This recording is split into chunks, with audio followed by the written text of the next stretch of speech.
Hello guys, welcome to my YouTube channel. ఈరోజు మన వీడియోలో నేను ఏథర్ 450X ఎందుకు కొన్నాను, అదే కొనడానికి కారణం ఏంటి, మిగతా వేరే బైక్స్ ఉన్నాయి, ఓలా ఉంది, టీవీఎస్ ఉంది. నేను కొనేటానికి నాకు ఈ మూడు మాత్రం అవైలబుల్ ఉన్నాయి: ఏథర్, ఓలా, టీవీఎస్ ఐక్యూబ్. అసలు ఇదే ఎందుకు కొన్నానో చూద్దాం.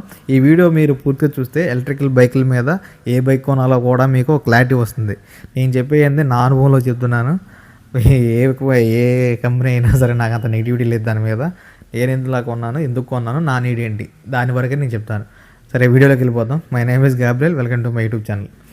ఈరోజు నేను ఏదో కొంటాకి గల కారణం ఏంటంటే, ఫస్ట్ నేను కొంటాకి 2,00,000 రూపాయల అమౌంట్ నేను దగ్గర పెట్టుకున్నా. ఏదైనా బండి కానీ నేను కొనాలి ఎలక్ట్రికల్లో అని ఫిక్స్ అయిపోయి నేను స్టార్ట్ చేయడం మొదలుపెట్టా. నేను కొనడానికి ముందు ఒక 5-6 నెలల నుంచి యూట్యూబ్లో చూస్తున్నాను, కానీ నేను నెల రోజుల నుంచి రీసెర్చ్ బాగా చేసిన బైక్స్ మూడే నాకు అవైలబిలిటీలో ఉన్న బళ్ళు: ఏథర్, ఓలా, టీవీఎస్ ఐక్యూబ్. ఈ మూడిట్లోనూ టాప్ మోడలే తీసుకోవాలి ఏదైనా సరే. ఫస్ట్ నా చేతికి వచ్చిన బండి అదే అంటారు కదా, ఇది షోరూమ్. టీవీఎస్ షోరూమ్ అయితే దగ్గరలో ఉంది. నాకు తెలిసి ఒక 4 కిలోమీటర్ల దూరంలో ఉంది. నాకు మా ఇంటికాడ నుంచి 4 కిలోమీటర్ల దూరంలో మాత్రమే ఉంది అది. మచిలీపట్నంలో వెళ్ళాను, బైక్ చూశాను, బాగుంది. మెయింటెనెన్స్ ఉండదు. ఒక మెయింటెనెన్స్ బ్రేక్ ప్యాడ్స్కి మాత్రమే మెయింటెనెన్స్ ఉంది, ఎందుకంటే అది హబ్ మోటార్ కాబట్టి. బండి ఎక్సలెంట్గా ఉంది. టాప్ స్పీడ్ 70 వరకు లేచింది. Okay, excellent. చూశాను, వచ్చాను. తర్వాత ఓలా నాకంత ఏం అందించలేదు, వాళ్ళు టెస్ట్ రైడ్ ఏం అందించలేదు. మా లోకల్లో ఒక అన్నయ్య ఉంటే, అన్నయ్య ఒక రౌండ్ వేస్తాను అన్నయ్య, కొనాలనుకుంటున్నానంటే, అన్నయ్య సరే తమ్ముడు అని చెప్పి వెహికల్ ఇచ్చాడు నాకు. ఆ వెహికల్ తీసుకున్నాను, బాగుంది. సెట్టింగ్స్ అన్నీ చూశాను, ఎక్సలెంట్గా ఉన్నాయి. ఓలా S1 Pro Gen 2 చూశాను నేను. Gen 2 అన్నీ కూడా కొని ఒక నెల రోజులు కూడా అవ్వదు, కొత్త బండి చూశాను. మ్యూజిక్ సిస్టమ్ కానీ అన్నీ చూశాను. ఓలా S1 కన్నా అప్గ్రేడ్ అయింది, డెలికేట్ అని చెప్పేసాడు. కొన్నా అని చెప్పేసి డెలికేట్ అనేది. తర్వాత ఇంకా నా ఏథర్ చూడాలి. ఏథర్ కూడా మన లోకల్లో అన్నీ ఉన్నాడు, మా ఆయన ఇంటి దగ్గరలో తీసుకున్నాడు. అన్నయ్య ఒక టెస్ట్ రైడ్ చేశాను, వెహికల్ బాగుంది, అన్నీ బాగానే ఉన్నాయి. తర్వాత నెక్స్ట్ ఏంటి, తర్వాత ఈ వెహికల్స్ అన్ని రైడ్ చేసాను. మామూలుగా రైడ్ చేసి చూసిన తర్వాత నేను తిరిగేది ఎంత, ఎక్కడెక్కడ తిరుగుతాను, ఎందుకు తిరుగుతున్నాను ఏంటి. నేను వచ్చేసి డైలీ నేను ఎలాగైనా 50 కిలోమీటర్లు ట్రావెల్ చేస్తాను డైలీ. 50 నుంచి 70 కిలోమీటర్లు అయితే నేను బైక్ మీద తిరుగుతూ ఉంటాను. నాకు ఇప్పుడు ఈ 50 కిలోమీటర్లు తిరుగుతాను. తర్వాత నేను విజయవాడ వెళ్ళాలి. వారానికి ఒకసారి విజయవాడ కంపల్సరీకి వెళ్తాను, ఎందుకంటే నాకు స్పేర్ పార్ట్స్ కోసం. మాది వచ్చేసి ఎలక్ట్రానిక్ షాపు, టీవీలు ఏదైనా కానీ స్పేర్ పార్ట్స్ కోసం నేను విజయవాడ వెళ్తాను. విజయవాడ వెళ్ళాలి కాబట్టి నాకు ఎట్లాగొచ్చినా 190 కిలోమీటర్స్ అయితే తిరుగుతాను నేను లోకల్లో. విజయవాడ అంటే మా మచిలీపట్నం నుంచి 75 కిలోమీటర్లు వచ్చేస్తుంది నాకు విజయవాడ. మళ్ళీ అక్కడి నుంచి నేను ఎలాగైనా ఒక 20 కిలోమీటర్ల లోకల్లో తిరగాలి. 25 30 కిలోమీటర్ల వరకు నాకు పొద్దున్న వెళ్ళేవాడిని సాయంత్రం వరకు తిరుగుతూనే ఉంటాను. అంటే నాకు కావాల్సిన సామానం కోసం తిరుగుతూనే ఉంటాను. ఆ తిరిగే టైంలో నాకు మోర్ దెన్ మైలేజ్ కావాలి. ఇప్పుడు ఓలా ఉంది. ఇప్పుడు ఈ 3 బైకుల్లో ఎక్కువ మైలేజ్ వచ్చేదంటే ఓలానే ఉంది. ఓలా వచ్చేసి 170 180 చెప్పాడు. ఓలా S1 Pro Gen 2 అయితే 180 కిలోమీటర్లు వెళ్తుంది ఆ వెహికల్ అని చెప్పాడు. కానీ రియల్ టైంలో అది వచ్చేసేసి 140 వరకే, 140 నుంచి 130 వరకే వస్తుంది రియల్ టైంలో. అంత మైలేజ్ అయితే ఏమీ రాదు, ఎందుకంటే కొన్నవాళ్ళు నాకు చెప్పారు, దాన్ని బట్టి నేను చెప్తున్నాను. అంత మైలేజ్ ఏం రావట్లేదు. తర్వాత ఇది ఉందంటే ఏథర్ వచ్చేసి వాడు 110 చెప్పాడు, 110కి 110 వస్తుంది. కాకపోతే ఏంటంటే 50 స్పీడ్ తోలితే 50 to 40 స్పీడ్ తోలితే 110 వస్తుంది. అప్పుడు నేను కొనే ముందు నాకు తెలిసిన రౌండ్ ఫిగర్స్. ఇప్పుడు నేను విజయవాడ తిరుగుతాను, లోకల్లోకి అయితే నాకు సరిపోతుంది, 3 వెహికల్స్ సరిపోతాయి లోకల్లోకి అయితే. లోకల్కి వెళ్ళినప్పుడు నా పరిస్థితి ఏంటి, విజయవాడ వెళ్ళినప్పుడు అదొకటి ఆలోచించినప్పుడు నాకు ఏమైంది, ఇప్పుడు మూడిట్లో టీవీఎస్ స్పీడ్ ఛార్జెస్ లేవు, దాని పక్కది వస్తే ఇంకా దీంట్లో ఆటో హోల్డ్ ఫీచర్స్ అన్నింటిలోనే ఉన్నాయి. అన్ని ఫీచర్స్ సేమ్ దగ్గరగానే ఉన్నాయి, కానీ అప్పుడు టీవీఎస్కి టచ్ లేదు, ఈ రెండింటి టచ్ ఉంది. అయినా సరే టీవీఎస్ అయితే చాలా బాగుంది. ఇప్పుడు నాకేంటంటే విజయవాడలో స్పీడ్ ఛార్జెస్ లేవు కాబట్టి ఇప్పుడు స్పీడ్ ఛార్జెస్ ఉన్నది ఓలాకి, ఏథర్కి మాత్రమే. ఈ రెండింటిని మైండ్లో పెట్టుకుని టీవీఎస్ని పక్కది వచ్చా. తర్వాత నాకు వచ్చేసి ఓలా ఉంది, ఏథర్. ఇప్పుడు రెండింటిలో ఓ బైక్ని సెలెక్ట్ చేసుకోవాలి. ఫస్ట్ నాకు ఫీచర్స్ ఏథర్లో కంటే ఓలాలోనే ఎక్కువ ఉన్నాయి. బ్లూటూత్ ఆడియో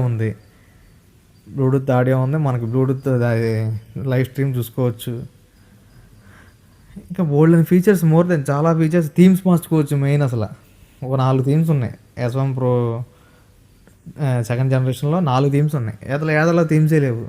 రెండే ఉంటుంది, లైట్ థీము, డార్క్ థీము. రెండిట్లో ఏదో ఒకటి పెట్టుకోవడం, తోలుకోవడం, అదే బేసిక్. ఎంత ఖర్చు పెట్టినా అదే ఇచ్చాడు అంతే. ఒక సాఫ్ట్వేర్ మీద బండి రన్ అవుతుంది కాబట్టి సాఫ్ట్వేర్ కూడా చిరాకు పడకూడదు, దానికి ఒప్పుకోవాలి. మనం 2 లక్షలు పెట్టాం కదా అని చెప్పి మనకు రంగురంగులు కావాలన్నా సరే సాఫ్ట్వేర్ చాలా ఇష్యూ అవుతుంది. దాంట్లో ఉన్న ప్రాసెసర్ కూడా రన్ అవ్వాలి కాబట్టి ఓకే, దాని రీసెంట్ ఇంకా ఇప్పుడు నాకు డైలీ నీడ్కి ఇప్పుడు విజయవాడ వెళ్ళడానికి ఒక 170 కిలోమీటర్లు తిరుగుతాను. 170 వెళ్ళి రావడానికి 170 కిలోమీటర్లు తిరుగుతాను. ఇప్పుడు నాకు రెండింటిలో ఛార్జర్స్ కావాలి. నాలోకి వెళ్ళినప్పుడు విజయవాడ వెళ్తే నాకు ఒక ఎట్లాగైనా 30% ఛార్జింగ్ మిగులుద్ది విజయవాడ వెళ్ళంగానే.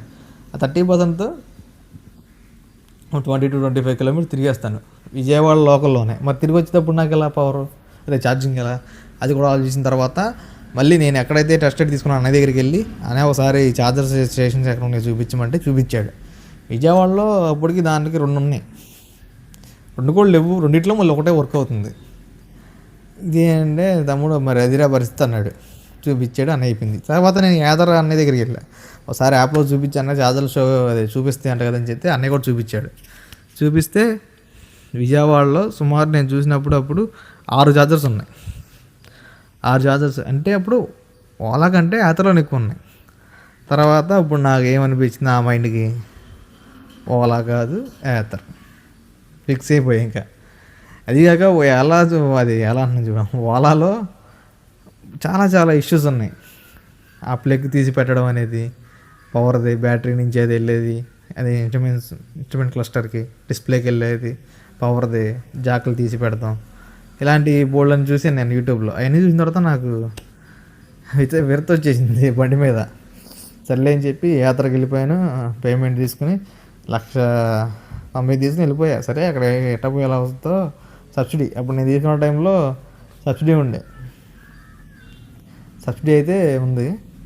నేను మార్చి 9th మార్చిలో సబ్సిడీ వచ్చింది, గవర్నమెంట్ సబ్సిడీ వస్తే అప్పుడు వెళ్ళాను నేను.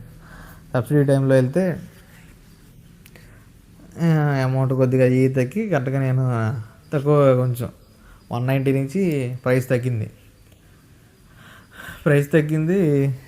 వెహికల్ తీసుకున్నాను. నేను ఎంత తీసుకున్నాను అంటే కరెక్ట్గా వెహికల్ వచ్చేసి 1,78,000 పడింది కరెక్ట్గా వెహికల్ నాకు. అప్పుడు కొన్ని ఆఫర్ల వల్ల ఆ రేటుకి వచ్చింది. ఇప్పుడు ప్రజెంట్ 195 రన్ అవుతుంది. ఆ రేటు తీసుకుని ఇంకా నాకేమి ఇచ్చారంటే మన అడిషనల్గా ఏం కొనుక్కోవాల్సినవి ఉన్నాయి. లేడీస్ ఫుడ్ రెస్ట్, లేడీస్ మన అమ్మగారిని మన సిస్టర్స్ కానీ ఎవరైనా ఎక్కాలి, వాళ్ళు లేడీస్ ఎట్లాగో సైడ్కి కూర్చుంటారు కాబట్టి అది కంపల్సరీ ఫుడ్ రెస్ట్ అదొకటి. ఇక ఎదర మ్యాట్ ఒకటి అదొకటి ఇచ్చాను. అదొకటి ఇచ్చిన తర్వాత అంతే, ఇంకా తిరిగి వచ్చేసాను. ఇంకా వెహికల్ చేసుకున్నాను. మధ్యాహ్నం వెళ్ళాను, అమౌంట్ కట్టేసాను. సాయంత్రం వెహికల్ నా చేతికి వచ్చేసింది. తర్వాత ఈ ప్రో ప్యాక్ అడిషనల్ దాంట్లో ఇంక్లూడ్ అయిపోయింది. ప్రో ప్యాక్ మనకి యాడ్ అయింది ఇప్పుడు April 1st నాకు ప్రో ప్యాక్ యాడ్ అయింది. సరే ఇంకా ఎప్పుడైనా యాడ్ అవుతుంది కదా. అయిపోయిన తర్వాత ఇప్పుడు బండిని నేను తీసుకొచ్చేసి వారం రోజులు తోలిన తర్వాత నాకు ఒక ఇష్యూ వచ్చింది వెహికల్లో. రన్నింగ్లో వెళ్తూ ఉండగా మోటార్ ఆఫ్ అయిపోవడం. ఇంకా నాకు మైండ్కి వెళ్తున్నా ఒక 4 సార్లు ఆగిపోయింది. అంటే మనకి స్పీడ్ ఎక్కువ. గతంలో నేను యూనికాన్లోను పల్సర్ వాడాను, ఇవి యాక్టివాలు, ఇంకా స్పీడ్ ఎక్కువ మనకి. అలాగే బండి లేపేస్తుంటే మోటార్ ఆఫ్. బండి అయితే వెహికల్ పూర్తి కావాలి కానీ మోటార్ ఆఫ్లోకి వెళ్ళిపోతుంది. సర్లే అని చెప్పి కాసేపు నేను మైండ్తో ఆలోచించిన తర్వాత ఒకసారి స్లోగా వెళ్దామని చెప్పి నిదానంగా వెళ్తుంటే 40 ఎప్పుడైతే టచ్ అవుతుందో మోటార్ ఆఫ్ అయిపోతుంది. ఏంట్రా బాబు, మనం బండి కొన్నాం 2 లక్షలు తగలేసాం దీనికి, అయిపోతుందని ఉంటుంది కదా ఒక క్యూరియాసిటీ లోపల, ఒక భయం అనేది. అది వెంటనే బయటకు వచ్చేసి భయంతో పాటు కోపం ఇంకా డబుల్ అయిపోయింది. ఫోన్ చేసి వాళ్ళని ఒక అలాడేసుకున్నా ఫోన్లోనే. అయిన తర్వాత ఇలా కాదు అన్న అని చెప్పి కొన్ని చెప్పారు, సెట్టింగ్స్ కానీ ఏమైనా కానీ నేను ఏవైతే చేయగలనో అవన్నీ నాకు చెప్పారు. చేస్తే అయినా సరే అవలా. ఇంకా అలా కాదన్నా మీరు టుమారో మార్నింగ్ రేపు పొద్దున్న 10 తీసుకొచ్చేయండి, దాన్ని చూస్తామని చెప్పి సర్వీసులు చెప్పారు. సరే ఓకే అన్నాను. వెహికల్ అయితే నాకు ఏ ఇబ్బంది పెట్టలేదు. 40 బిలో అయితే బాగానే వెహికల్ రన్ అయిపోయింది. ఆ రోజంతా బాగానే వాడాను. విజయవాడ కూడా అలాగే ఆ 40 స్పీడ్లోనే తీసుకుని వెళ్ళిపోయాను. వెంటనే రెస్పాండ్ అయ్యారు. అది మోటార్ కంట్రోల్ యూనిట్ అని కన్ఫర్మ్ చేసి తీసుకొచ్చేసి మోటార్ కంట్రోల్ యూనిట్ కొద్ది ఇచ్చారు. రీప్లేస్మెంట్ అయిపోయింది. మళ్ళీ తిరిగి వచ్చేసాను. అప్పటి నుంచి ఇప్పటికి నేను వాళ్ళ మొహం చూడలేదు. 6,000 కిలోమీటర్లకి ఇప్పుడు వరకు తిరిగేసి ఆరామ్సే ఫుల్గా తిరిగేసా. బ్రేక్స్ అంటారా, సూపరు. బ్రేక్స్ అయితే ఎక్సలెంట్. ఇక వెహికల్ అయితే సూపర్ ఎక్సలెంట్ అండి, తీసుకోవచ్చు. దీన్ని ఎవరు తీసుకోవచ్చు ఇప్పుడు మీకు అర్థమై ఉంటుంది. నా రిక్వైర్మెంట్ వచ్చేసి డైలీ 70 కిలోమీటర్లు ప్లస్ వచ్చేసి నేను విజయవాడ తిరగాలి మచిలీపట్నం నుంచి. ఆల్రెడీ నేను ఆ బండి వేసుకొని ఈ మధ్యలోనే ఈ నెల 10వ తారీఖున నేను గుంటూరు కూడా వెళ్ళొచ్చేసాను ఆ బండి మీద. 3 టైమ్స్ ఛార్జ్ చేశాను. విజయవాడలో ఒకసారి చేశాను, తర్వాత గుంటూరులో ఒకసారి చేశాను, మళ్ళీ రిటర్న్లో వచ్చేటప్పుడు విజయవాడలో ఒకసారి. విజయవాడ నుంచి మళ్ళీ గుంటూరు 40 కిలోమీటర్లు ఉంది అంటే నేను వెళ్ళిన ప్లేస్. దాన్ని బట్టి నాకు ఛార్జింగ్ కంపల్సరీ కాబట్టి, అంటే వెళ్తాం కూడా మళ్ళీ ఇద్దరు పర్సన్స్ వెళ్ళాం. నేను ఒక 60 కిలోలు, ఆయన ఒక 70 కిలోస్ ఉంటాడు. ఇద్దరం వెళ్ళాం. మచిలీపట్నం నుంచే ఇద్దరం వెళ్ళిపోయాం. చూడండి మరి, ఇద్దరు కలిసి మళ్ళీ మేము గుంటూరు వెళ్ళి గుంటూరు నుంచి మళ్ళీ రిటర్న్ మళ్ళీ వచ్చేసాం ఫంక్షన్కి వెళ్ళి ఈ బండి మీద వేసుకొని. ఒక ప్లానింగ్ ఉండాలి. మనం ఎప్పుడైనా బయటకు వెళ్తున్నప్పుడు ఒక ప్లానింగ్ ఉండాలి. ప్లానింగ్ ప్రకారం వెళ్ళాలి, చూసుకోవాలి. ఎందుకంటే మన ఫోన్లో మొబైల్ యాప్లో మన ఛార్జింగ్స్ ఎక్కడెక్కడ ఉన్నాయి ఏంటని చూపించేస్తుంది. మన ట్రిప్ ప్లాన్లో పెట్టేసుకుని ఆ ఛార్జర్ ఓకే చేస్తే ఫస్ట్ మన ఛార్జర్ దగ్గరికి మనకి నావిగేట్ చేస్తుంది. సిటీలో అయితే గూగుల్ మ్యాప్స్ని ఆరామ్సే నమ్మవచ్చు. ఎక్సలెంట్గా వెళ్ళిపోద్ది. ఎక్సలెంట్ కేక. ఇంకా ఈ బైక్ ఎవరెవరు సూట్ అవుతుందో మీకు అర్థమై ఉంటుంది. ఈ 3 బళ్ళలో నేను చూస్ చేసుకోవడానికి కారణం ఇదే, మీకు అర్థమై ఉంటుంది. ఇలా మీ డైలీ నీడే ఏంటి, మీరు ఎంత దూరం వెళ్ళగలరు. ఇప్పుడు నేను మచిలీపట్నం నుంచి ఒక అప్ అండ్ డౌన్ 100 కిలోమీటర్లు రావాలండి.